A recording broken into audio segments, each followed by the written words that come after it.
I've been around baseball long enough to know that certain names come with weight. Barry Bonds doesn't walk into the world of baseball. He stands there already rooted in its ground, daring you to challenge his place. I played this game through college. I've faced 90-something with movement. I've stood in the box with shadows crawling across the plate. But I've never seen anything close to what Barry brought. He didn't blink. He didn't flinch. And when he unloaded, it was thunder meeting science. Barry Bonds was born into the game, not metaphorically. His dad was Bobby Bonds, a multi-tool player with speed, pop, and flair. His godfather was Willie Mays, the say-hey kid, the living blueprint of baseball excellence. Barry grew up in the bleachers, in the dugouts, on the fields, and in the middle of conversations about hitting, base running, timing, and respect. It wasn't a childhood. It was a training ground. Barry played his high school ball at Junipero Serra in San Mateo. Same school as Tom Brady, by the way, and already the scouts were crowding fences. He didn't just play well. He dominated. He made the game look smaller, like he was toying with it. Arizona State took him in, and Barry made Tempe a preview theater for what was coming. Pitchers tried to beat him with heat, trick him with spin, and sneak stuff past him. They learned. The Pirates took Barry with the 6th overall pick in the 1985 draft. Some front offices weren't sure about his attitude, but Pittsburgh gambled on production. By 1986, he was in the show. It didn't take long. Barry Bonds had bat speed you can't teach, a swing path that knew the laws of physics better than your high school teacher, and a base-stealing instinct like a bank robber who always knew when the guard looked away. He started off as a leadoff hitter with power, a rare breed. He'd steal 40 bags, hit 20 homers, take his walks, and play gold glove defense in left. From 1990 to 1992, Bonds won 2 MVPs in Pittsburgh and was arguably the most complete player in the game. But his contract was up, and the Giants, his hometown team, offered both a check and a legacy. He came home. When Barry Bonds showed up in San Francisco in 1993, everything changed. The team, the expectations, the noise. He answered with 46 home runs, 123 RBIs, a .336 average, and a 3rd MVP award. Fans in the Bay Area were now watching a hometown kid rewriting the rule book. Over the next decade, Barry Bonds would put up numbers that belonged to video games. From 2000 to 2004, he became something else. The swing got tighter, the plate coverage got sharper, and the walk rate went berserk. In 2001, he hit 73 home runs. 73. That's not a typo. It's not a legend. It happened. I watched it happen. Pitchers walked him with the bases empty. They walked him with the bases loaded. He still homered.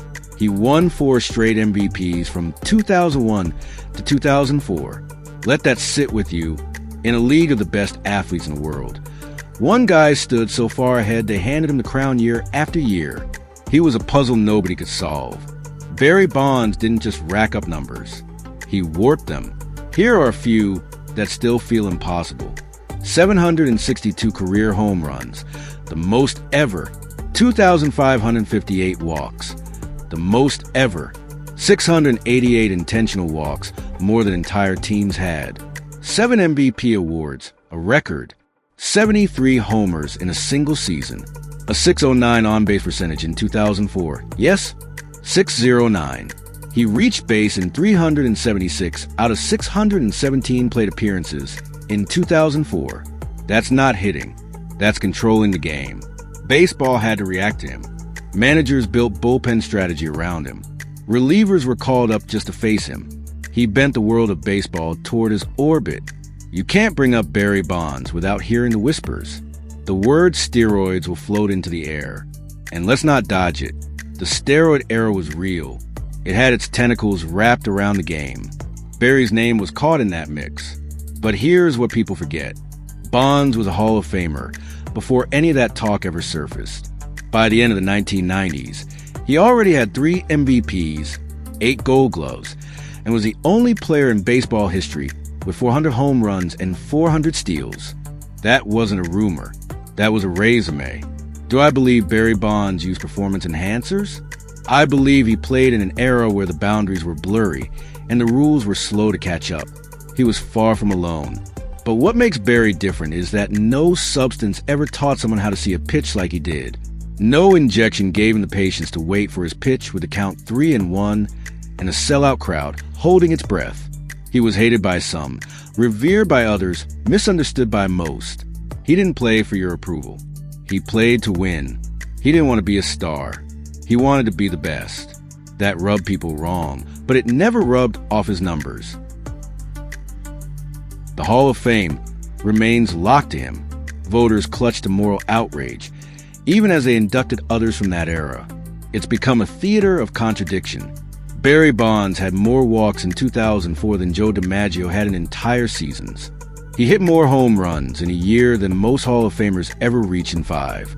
The Hall without Barry is like a library missing a shelf. The numbers, the moments, the fear he put into pictures, they're all part of this story, whether the plaque is hung or not. Time has a way of softening edges. Maybe one day it opens for him. Maybe it never does. But that doesn't mean we don't tell it like it was. After baseball, Barry didn't become a booth guy or a nightly panelist. He stayed quiet. He stayed local. He raised his kids. He rode bikes. He leaned into family. He coached a bit. He reconnected with the Giants and showed up to spring training as an instructor.